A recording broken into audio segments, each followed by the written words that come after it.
What's up, everybody? It's Ace Says back with another deck profile video. Now, this deck profile isn't actually really finished by any means. This is kind of just what I'm working with right now. But I have been enjoying the hell out of dinomorphia. I posted a video a while back, kind of showing a replay of what I got. But without further ado, let's jump into this because I want to actually own this deck in real life. I don't have a lot of cards people say, but I'm going for more of the dinosaur variant mixed in with just some kind of OTK material with like kind of the XYZs I'm working with.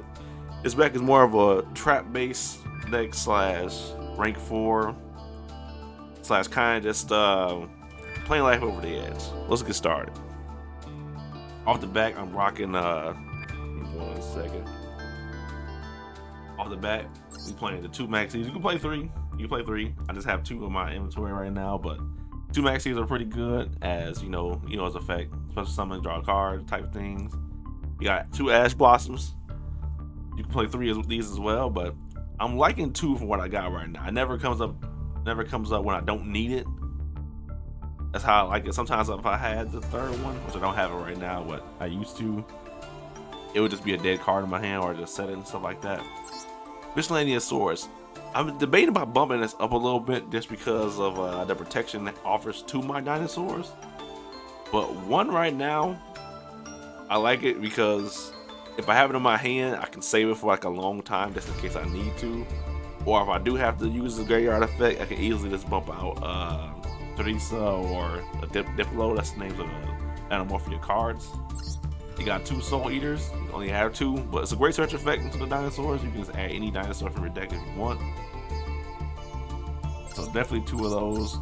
This is definitely 3 of. If you have 2, you can work around with it, but you kind of need 2 of. I always say her name. I say Teresa, but Teresa. I always say her name wrong, but she's basically the bread and butter. She allows you to get a search off. She allows you to set the cards you do, set the dinomorphia trap card from directly from your deck to your field, and also you gain 500 attack when she comes back as a floater when she gets destroyed. So I like that a lot. Basically, the 2 dinomorphia cards are the floaters. They basically, when they're destroyed, you can switch some level 4 lower dinomorphia monster from your graveyard, except a copy of it itself, and you get the special effect of them, so it's really cool. The other dinomorphia card is Diplos. Diplos is, I wouldn't say necessarily a searcher, but you can search some stuff too, but it goes directly into your graveyard. How I play it is, I kind of just throw a trap card in there if I need to actually have some protection against my life points. You can throw Teresa in there for like the floater effect, but that's probably what you need to do actually, just so you can get off your dinomorphia domain. We'll jump into that in a second. Another dinosaur support, Wrestler Pankertops. It's a really cool special summon. Ultimate Tyranno. I'm thinking about bumping this to 2, just because I'm able to pull them out so quick in this deck, and having them just use a special effect to flip over monsters and do a hell of damage is really cool. 1 Nibiru. If you have the Lord Heavenly King guy, you can definitely trade this guy out for that, or just keep him in there because sometimes the deck can be overrun by stuff, and you're not really going to put something like too crazy. So that's why I am running the 2 positive duality, as I'm just usually just normal summoning Teresa or normal summoning Diplo, so trying to find out, searching, and kind of set as I'm going, like, as a plan type thing. 1 Monster Reborn, 3 Fossil Digs. I think some people actually just have them 2. I like searching. This is my personal opinion. I like searching the deck and seeing what I can do. For the dinomorphia trap cards that I run, I'm just go over them as a second. They're running 2 domain. Running 2 domain right now. If I had a 3rd one, I definitely would put this into the deck. But 2 is okay because I only have the 2 fusions, and you definitely want to have more copies of them. I just haven't been able to pull them in anything. Basically, domain is your fusion card, as you just send dinomorphias from your deck or field as materials for the 2 fusions, which are these 2. And you get to pop off effects like that. You got Dinomorphia Alert. It's also special summon from your graveyard. The Dinomorphia cards used gotta equal 8 or less. You cannot attack with them this turn. Or you can also summon any other monsters except for Dinomorphia, so you can kind of kill off especially some of these. But by having Red Alert, you get to actually pop off the effects of Teresa and Diplo, so it's really good as well. I run 2 Dinomorphia Brutes. For the bait, I had a third one in the deck that's really cool, but I like 2 right now because I can easily search it. Basically, you pop a Dinomorphia to destroy another card on the field, or another one of my opponent's cards on the field. I like that a lot too. I run 1 Shell. Shell is kind of the protection of in the battle phase. You summon a Dinomorphia token, which you can use as a Dinomorphia target for like your destruction effects. Basically, you summon a token 3000 attack, and your opponent must attack that one. They can end the battle phase, or they can end the battle phase and don't attack it, but you'd be surprised somebody just runs into it and doesn't read it, so it's pretty cool. I run Dinomorphia Sonic. 2 Sonics. You can run a third one too to counter out stuff, but it's basically you're counter trapped into the deck where you can negate spell and chart cards that popping off a Dinomorphia monster. You always pay half your life points, so basically the fact that the truth of this deck is you're living on the edge of just paying half your life points, half your life points, half your life points. Well, it boosts up your fusion. We get into that in a second. And I run 2 Dinomorphia Reversion. This doesn't actually pop off a lot. I like to just send this to the graveyard with Diplo so I can protect my life points. Basically, each Dinomorphia trap has a floater effect itself, where some allow you not to take effect damage, and some allow you to take battle damage. Not to take battle damage. Tech cards I run as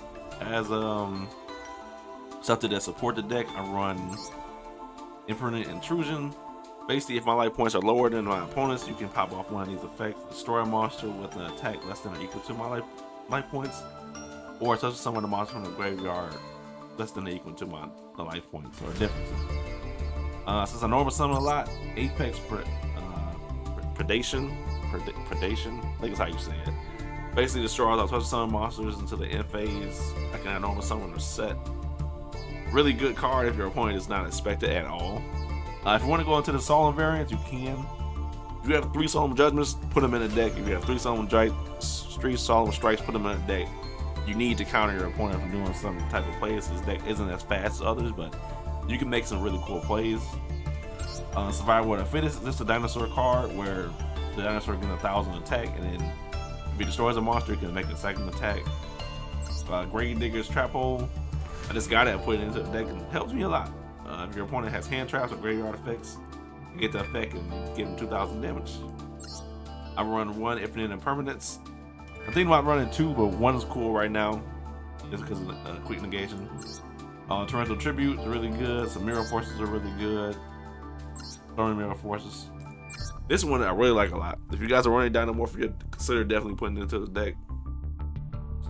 Ferret Flames. Basically, if your life points are really low and your opponent's monsters are like flooded with the field, you pop this card off, and your opponent has to basically, shuffle or tribute? Let me see.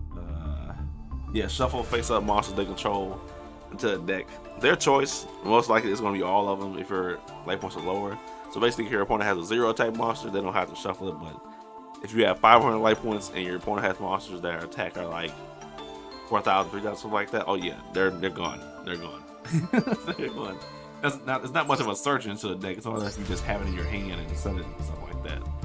Extra deck, I would say, if you have 3 of this card, definitely pop it off. If you have 3 of this one, definitely pop it off. Basically, this is what I like to go into at first. Negative effect to her is, depending on your life points, she loses life points. But if your life points are like maybe 50 or 500, she has 3,500 attack, so she kind of gains the difference or has the difference of life points. And you can banish the Dinomorphia spell and trap card from the graveyard. Not spell. I always say spell and trap card. Dinomorphia trap card, and she gains the effect of that trap card basically. You can use it to summon out another fusion that turn, or you can use it to use any other Dinomorphia cards if your conditions are met right. This is Dinomorphia Stealth Bergia. I know I'm butchering these names so bad, but basically, Stealth Bergia or the bird dinosaur, pterodactyl dinosaur, I would say. I'm gonna go call it pterodactyl.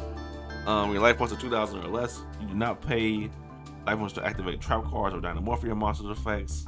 Really cool to have on the field if you just want to pop off stuff. You can use it for solemns as well, just crazy popping stuff off. But when your opponent activates a monster effect once per turn, you can inflict damage to your opponent. equal to that monster's original attack. And floater effect, when this card is destroyed, you can special summon a level 4 or lower dinomorphia monster in your graveyard. Same thing with this one, just summon a level 4 or lower dinomorphia. So basically, fusions have floater effects and the monsters have floater effects as well. When it comes to the rest of the extra deck, you can run some rank 4, some link monsters. I just run Utopia Future just in case I have these two in the field. And able to actually run that's weird, I didn't even actually add give me 1 second to run this. I'll take off. It's mid-match chain. Basically, you can run this with it. If you have two of the same ranks, you know, pop off this, get you another negation. This negates attacks. Time. Oh wait, Baguska. Of course, Baguska. You know, if you want to stall from some stuff. Time Thief Redoer. Really comes in handy if you just want to see what your opponent is playing, or even just to make a play the stall too. Number 60. Really cool in case you want to end the game quick, especially if you have Ultimate Conductor Tyranno with them. Zeus is just a stable if you want to put them in there. Omirage, Apollosa, and Exoscope Doctor. That's pretty much it for the main deck, though. Pretty much it for the main. Stay tuned for replays of it. Pretty much it.